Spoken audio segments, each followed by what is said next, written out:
देखोगे यहाँ के, तो यहाँ पे मेन रखा है property class is the child class of health table, उसी का चाइल्ड होता है, ठीक है। बोला in our program if anything which changes frequently like database username, password, etc. such type of values not recommended to hardcode in Java application because for every change we have to recompile, rebuild and redeploy the application. If one server restart also required some time, it creates a big business impact to the client. अरे वही देखो, जो भी frequently change होने वाली चीजें हैं configuration के अंदर, डेटाबेस का नाम हो गया, पासवर्ड हो गया, आप बदल रहे हो बार बार, ऐसी चीजों को हार्ड कोड मत करो, क्योंकि हार्ड कोड कर दिया अगर एक बार,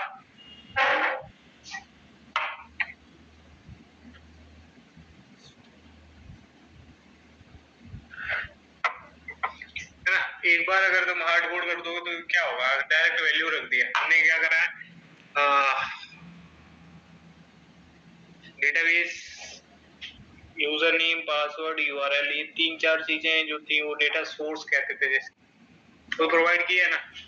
ऐसा कोई भी इंफॉर्मेशन हो ना, वो हार्ड कोड मत करना, वो तुम प्रॉपर्टीज फाइल में रख दो या प्रॉपर्टीज क्लास के थ्रू उसको स्पेसिफाई कर दो, क्योंकि अगर आपने हार्ड कोड किया तो आपको प्रोग्राम फिर से रिकम्पाइल करना पड़ेगा, अगर आपका वेब एप्लीकेशन है तो सर्वर रिस्टार्ट करना पड़ेगा, तब वो चेंजेस अप्लाई होंगे। बट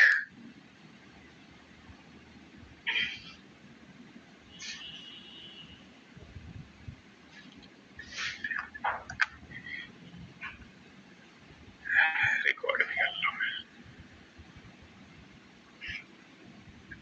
कोई उठ के आके ये तो नहीं बोलेगा सर वो वाली क्लास छूट गई थी। ये लो भाई रिकॉर्डिंग ले लो, है ना।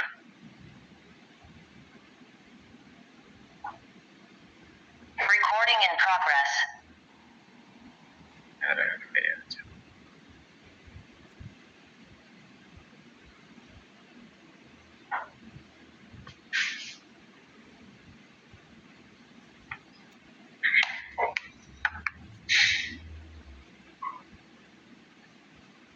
ठीक है, अगर आपने हार्ड कोड कर दिया तो फिर आप अपने एप्लीकेशन को रिस्टार्ट या रीबिल्ड कर रहे होते हो। बट अगर प्रॉपर्टीज फाइल का यूज अगर आप कर रहे हो तो उस केस में आपको अपनी एप्लीकेशन को रिस्टार्ट नहीं करना पड़ता। जो भी प्रॉपर्टीज के अंदर चेंज किया जाता है ना, वो बाय डिफॉल्ट अपने आप ही वहां पे जाके चेंज हो जाता है सर्वर पे। ये बेनिफिट होता है, इसलिए हम प्रॉपर्टीज क्लास को हमेशा यूज करते हैं। हमने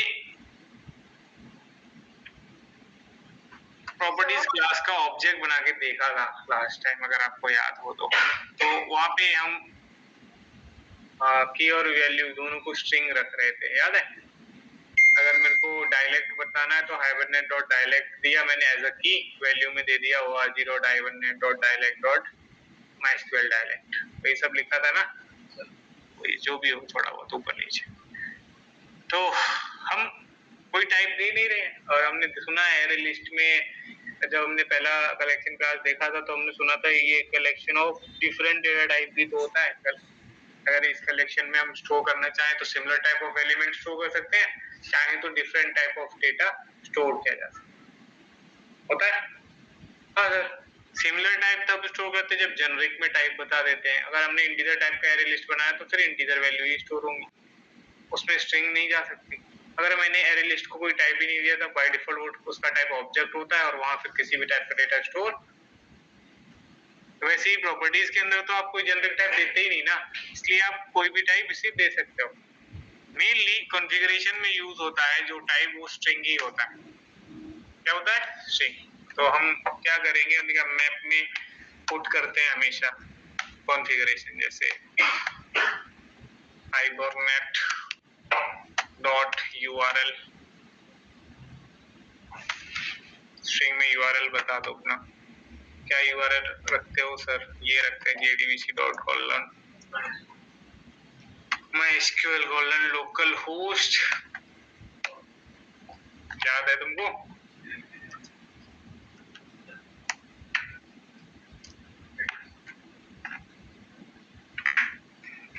टेस्ट डीबी ऐसा कुछ दिया था URL।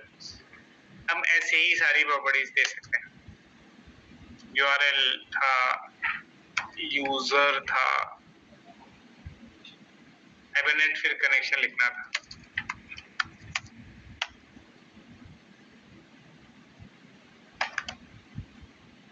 क्या हो रहा है? अगर नहीं भी लिखेंगे हाइबरनेट तब भी चल जाता था, सिर्फ connection dot URL connection dot user name लिखना होता था। इसको हटाओ।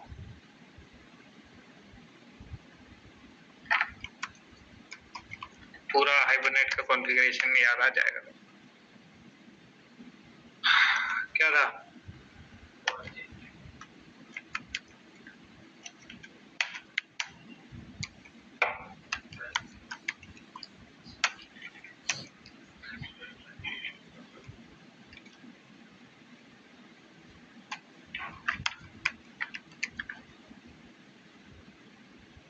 फिर था ना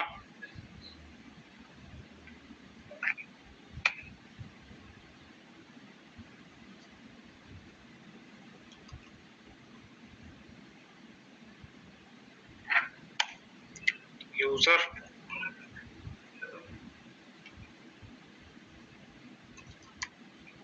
नेम, पासवर्ड,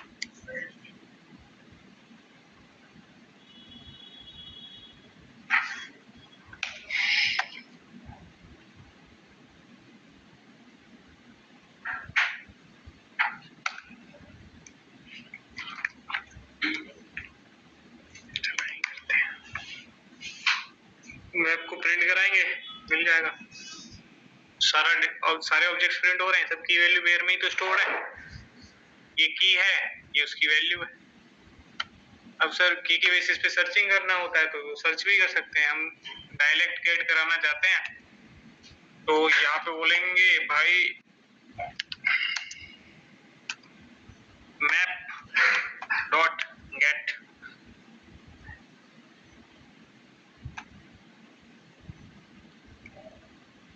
मिलेगा। तो की बेसिस पे हम सर्च करा सकते हैं, ऐसा हम देखे हुए हैं ऑलरेडी।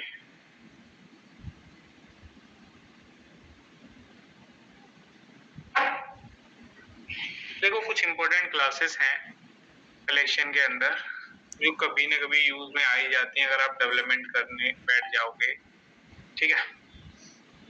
उन क्लासेस के बारे में समझना होगा।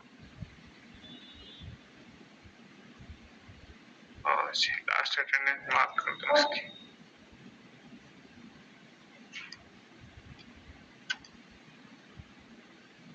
ठीक है।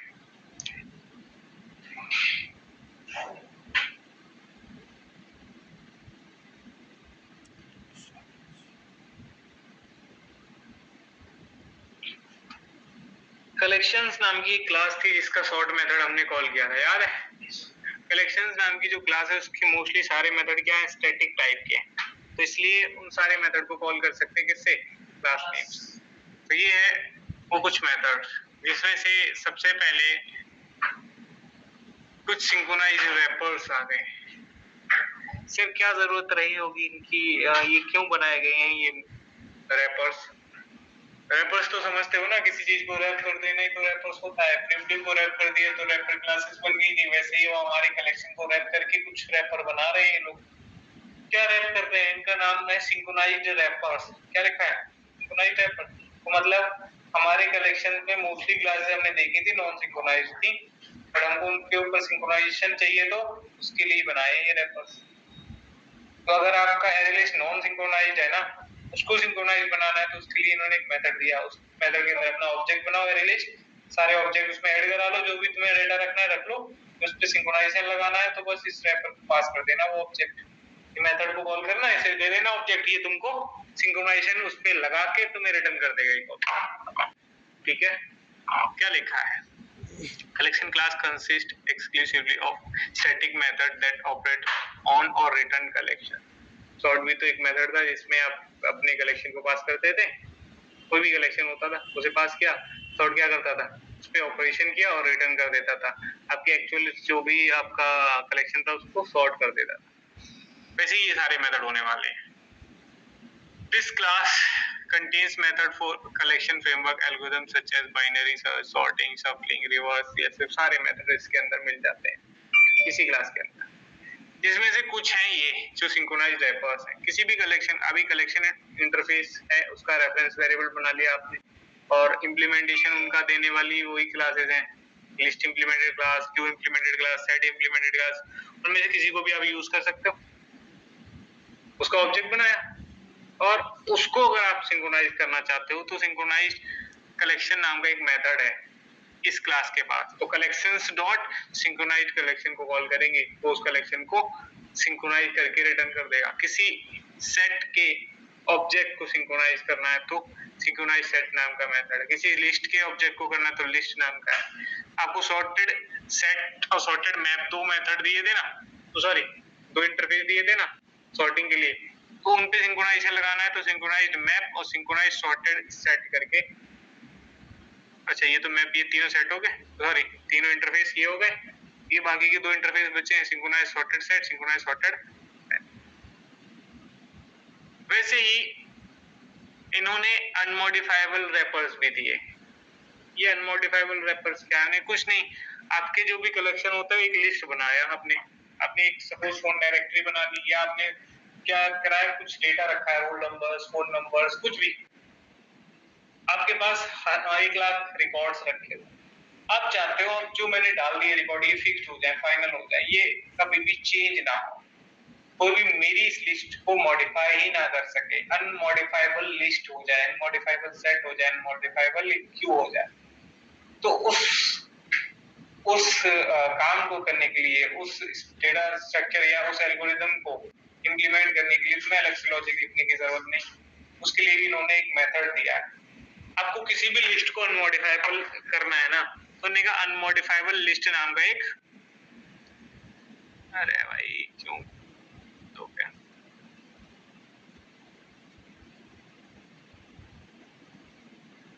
इसको ठीक है, क्या लिखा हुआ है? Unmodifiable wrappers take away the ability to modify the collection by intercepting all the operation that would modify the collection and throwing an unsupported operation exception. अगर किसी ने ट्राई भी करा ना मॉडिफाई करने का तो ये एक्सेप्शन थ्रो कर देगा। आपको कलेक्शन को करना है तो अनमॉडिफाइबल कलेक्शन नाम का मेथड है, आपको लिस्ट को अनमॉडिफाई करना है तो अनमॉडिफाइबल लिस्ट है, सेट के लिए सेट है, सबके लिए इन्होंने बनाया हुआ है। अरे एक करवा दो ना कॉल, तो चलो एक कॉल करके देखेंगे फिर अपन को क्लियर हो जाए।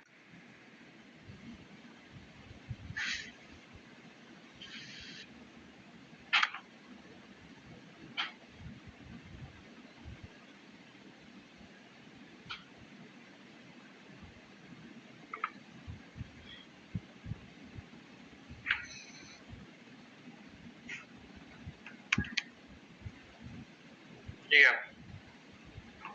आंसर अच्छा,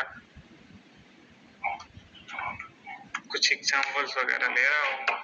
तो लिस्ट एक प्रिंट कर रहे हैं उसको और जीरो इंडेक्स पे आप नया ऑब्जेक्ट डाल रहे हो, वो जा रहा होगा, अपना काम चल रहा है। ठीक, अब कलेक्शंस नाम की एक क्लास है, हमने ऐसा सुना है जिससे अनमॉडिफाइबल लिस्ट नाम का मेथड कॉल कर रहे हैं और इसको हम पास कर रहे हैं लिस्ट। ये हमें क्या रिटर्न करके देगा? ये हमें लिस्ट ही रिटर्न करके देगा। हमने उस अनमॉडिफाइबल लिस्ट को यहाँ रख लिया। एक काम करते हैं, इसी के अंदर असाइन करके देखते हैं। अब इसमें एरर आ रहा है क्योंकि ये लिस्ट टाइप रिटर्न करता है, लिस्ट मतलब लिस्ट इंटरफेस है उसका टाइप रिटर्न करता है, लेकिन तुम्हारा ये रेफरेंस वेरिएबल का टाइप जो है ना वो है लिंक्ड लिस्ट। हट गया एरर, बहुत अच्छे। अब पे ना चलाते हैं भाई,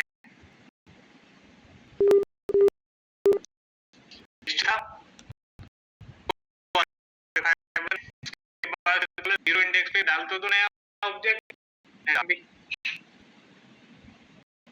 क्या बोल रहे हैं? तो ये तो भाग गया यहाँ से, बट वो फिर थोड़ा फॉर्मल कर दिया, अनमॉडिफाइबल नहीं कर सकते आप उसको मॉडिफाई। अगर आपने उसको अनमॉडिफाइबल बना दिया तो कोई भी लिस्ट हो, कोई भी कलेक्शन हो, उसको आप अनमॉडिफाइबल बना सकते हो, उसके लिए मेथड प्रोवाइडेड है।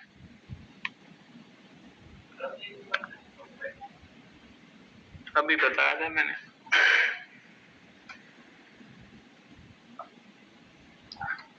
पेपर समझा, जस्ट मैं यही तो बोला था क्यों करना है। कोई भी ऐसा लिस्ट रेडी करना, ऐसा स्ट्रक्चर रेडी करना हो जिसको कोई मॉडिफाई ना कर सके, उस केस में बना देंगे, हमेशा नहीं करना होगा। ये यूज केस, ये कभी कभी जरूरत पड़ सकती है, तो पॉसिबिलिटी है ऐसी, ये बात तुमको बस पता रखनी। अब थ्रेड सेफ्टी की भी बात कर लेते हैं, क्योंकि हमने बहुत सुना है इसके बारे में कि मल्टी थ्रेडेड एनवायरनमेंट में थ्रेड सेफ्टी नहीं होती है। अगर आप सिंक्रोनाइज नहीं रखते तो इनकंसिस्टेंसी आ जाती थी, है ना, ऐसा सुना था। अब इसमें हमने यूज किए हैं लिस्ट, क्यू और सेट, तीनों को यूज कर रखा है। अब देखते हैं लिस्ट, क्यू, सेट और मैप, 4 इंटरफेस हमने इम्प्लीमेंट करके देखे, बहुत बढ़िया। तो देखते हैं क्या कहते हैं ये लोग। इन्होंने एक नए पैकेज के अंदर कुछ अपडेट लेकर आए। कहाँ लेकर आए? जेडीके 1.5 के बाद। बोले JDK 1.5 concurrent package java.util.concurrent contains thread safe collection classes that allows collection to be modified while iterating। ये क्या कर रहे थे? ये down the line thread safety implement करके दिए। मतलब वही काम जो तुम अभी कर रहे हो ना कलेक्शन में, उसी काम को करने के लिए इन्होंने नई क्लासेस बनाई कंकरेंट पैकेज के अंदर। बाय डिफॉल्ट सारी क्लासेस कहाँ रखी? यूटिल पैकेज के अंदर। यूटिल के बाद डॉट कंकरेंट लगा के एक नया पैकेज बना दिया, उसमें नई क्लास आ गई जो थ्रेड सेफ थी। फिर से पढ़ो इसको।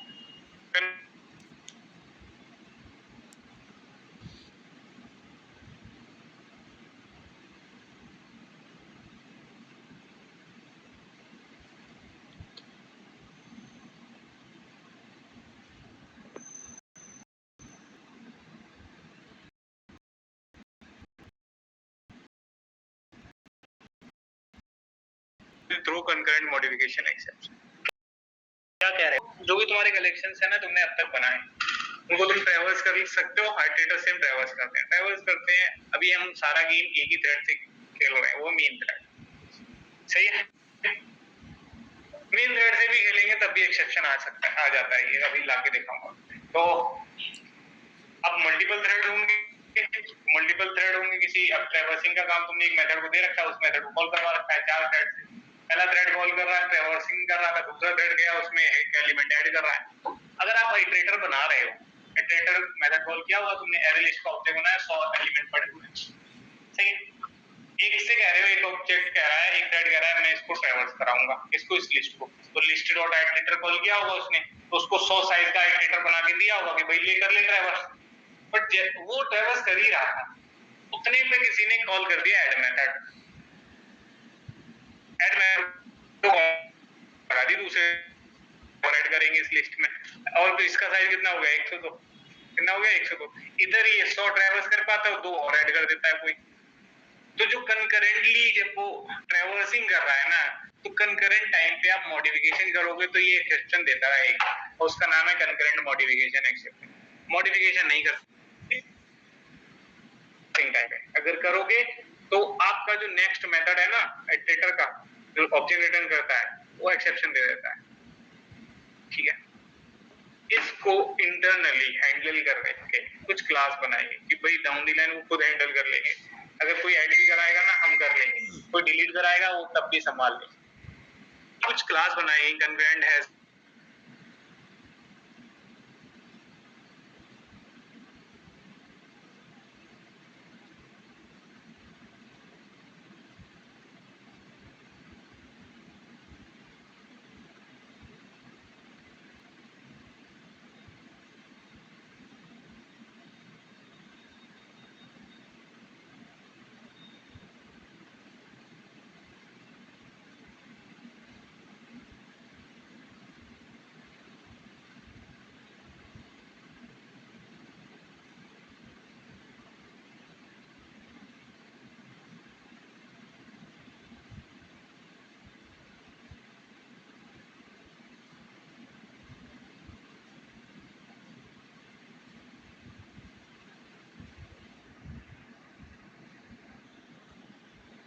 2 मिनट के लिए रुक गया, सिर्फ लिस्ट को चलाया, 3 ऑब्जेक्ट ट्रेवर्स किए और 3 ऑब्जेक्ट ट्रेवर्स करते ही 3 मिल गया होगा, उसने रिमूव करने का ट्राई किया, वैसे ही बोलता है कंकरेंट मॉडिफिकेशन एक्सेप्शन, भाई मॉडिफिकेशन नहीं कर सकते ट्रेवर्सिंग टाइम। ओके, तो एक काम करो ना सर, इसको कमेंट करके मैप को चला के दिखाना जरा। चलो मैप चलाते हैं। मैप भी तुमसे क्या कह रहा है कि 2 ऑब्जेक्ट ट्रेवर्स की 30 की इक्वल हो गई ना 2 के इक्वल हो गई, तो आपने बोला माय मैप में एक नया एंट्री पुट कर दो, हमने कहा ये भी कंकरेंट मॉडिफिकेशन है, तो हम नहीं होने देंगे। तो इस केस में हमारे ये जो बंदे थे ना, ये फेल हो जाते थे, मैप हो या आपका एरे लिस्ट हो। तो इस काम को करने के लिए इन लोगों ने बनाए कुछ नई क्लासेस, है ना। इन्होंने कहा इंटरनली एक्सेप्शन को हैंडल कर लेगा कौन, वो क्लास। तो इसका नाम है, नई क्लास जो आई उसका नाम था कंकरेंट एस मैप। क्या नाम था, कंकरेंट पैकेज के अंदर रखी हुई है। बाकी सारी ये सब कहाँ रहते थे, यूटिल के अंदर, बट यूटिल के बाद एक और कंकरेंट पैकेज आया था, उसमें रखी हुई। सर चला के दिखाओ ना, सेम प्रोग्राम में मैंने कुछ चेंज तो नहीं किया, कोई एक्सेप्शन आता दिख रहा है तुमको, नहीं आता। इसमें एरर आ रहा था ना एरे लिस्ट में, इसके करस्पॉन्डिंग क्लास बनाएगी, इसका नाम था copy on right array list, copy on right.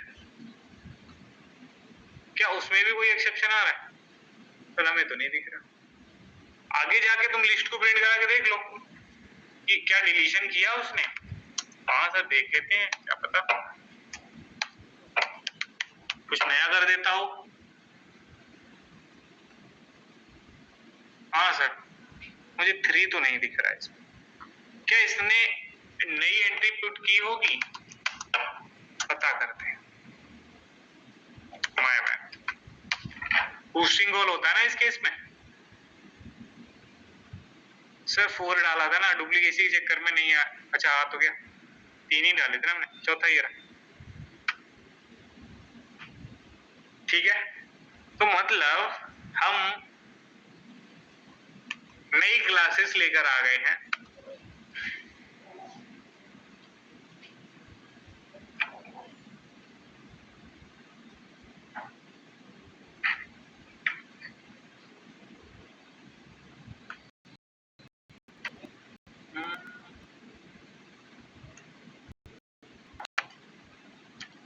तो क्या करते हैं इंटरनली एक्सेप्शन को हैंडल करके,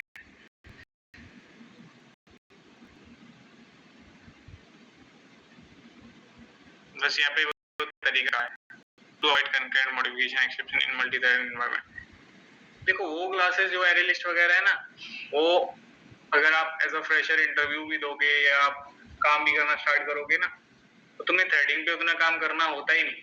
अब नहीं करना होता, इसलिए वही क्लासेस काम आती रहती है हमेशा, वो वाली जो हमने यूज किया था।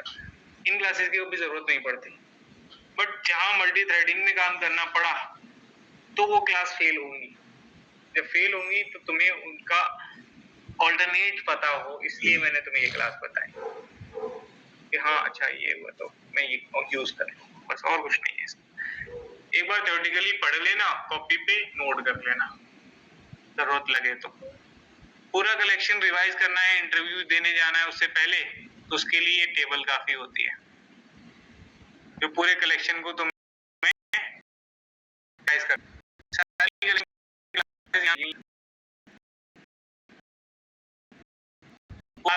क्या है, रैंडम एक्सेस हो सकता है, कीवर्ड सपोर्ट करता है या नहीं, ऑब्लिगेट, नल, थ्रेड सेफ्टी सब इधर मेंशन।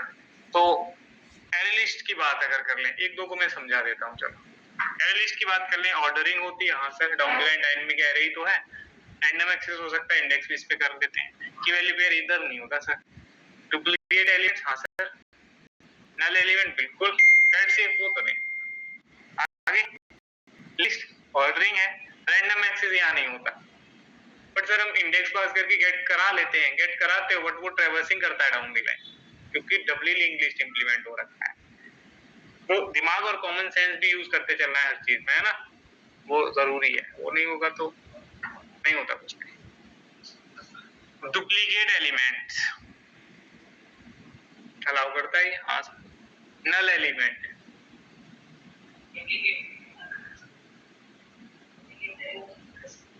ऐसा जरूरी नहीं, डुप्लीकेट करेगा तो नल भी करेगा, ऐसा जरूरी नहीं। नल नल है, डुप्लीकेट नल ऐसा अगर डुप्लीकेट अलाउ करता है इसका मतलब ये, अगर डुप्लीकेट अलाउ नहीं करता नल तब भी अलाउ कर देता, और डुप्लीकेट अलाउ नहीं करता तो नल दो बार नहीं आ सकता। बस ये तो सेट के अंदर तो आपने देखा ना, सेट के अंदर एक डुप्लीकेट चला जाएगा, तो सॉरी एक नल चला जाएगा, दूसरा नल डालोगे तो वो नहीं ले जाएगा। क्यों? क्योंकि वो डुप्लीकेट हो जाएगा। वो दोनों अलग चीजें हैं, ठीक है। एक एक करके आपको ऐसे ही समझना है, इनको समझ समझ के आगे बढ़ते जाना। तुम्हारे ग्रुप में तुम्हारा कौन सा फोन नंबर है? तुम्हारा नाम मेंशन नहीं है उस पे, क्यों नहीं है? प्रदीप कौन है? प्रदीप कहाँ गया? तुमको मैसेज किया था मैंने। प्रदीप कौन है? मुझे मैसेज किया करता है, रिकॉर्डिंग भेज दो। कौन सा प्रदीप है? ऑनलाइन में है? मैंने उसको मैसेज किया था कि इसका शिवम को बोलो मुझे कांटेक्ट करे।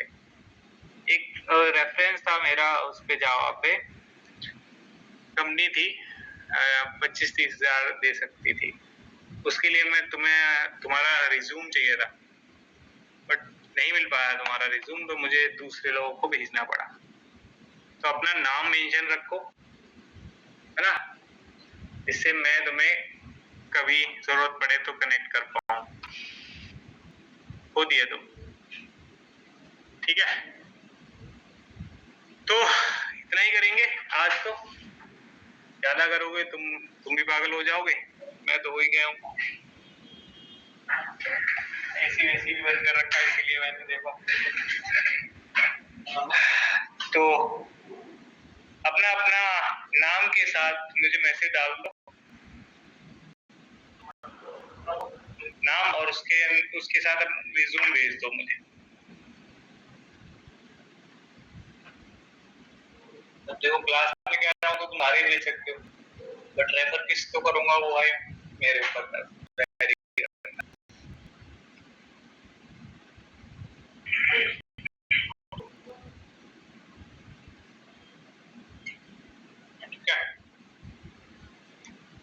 बाकी अगर तुम्हें अपनी रिज्यूम से आपत्ति नहीं हो तो सब लोग अपना रिज्यूम ग्रुप में ही डाल दो, कि कोई दूसरा न देख ले, ऐसा कुछ टेंशन ना हो। तो मैं पिक करूंगा कभी जरूरत पड़ती है, ठीक है। अपडेटेड रिज्यूम डाल देना ग्रुप में, तो बढ़िया रहेगा, मुझे सिलेक्ट करना इजी रहेगा, उठा के तुरंत फॉरवर्ड कर दूंगा।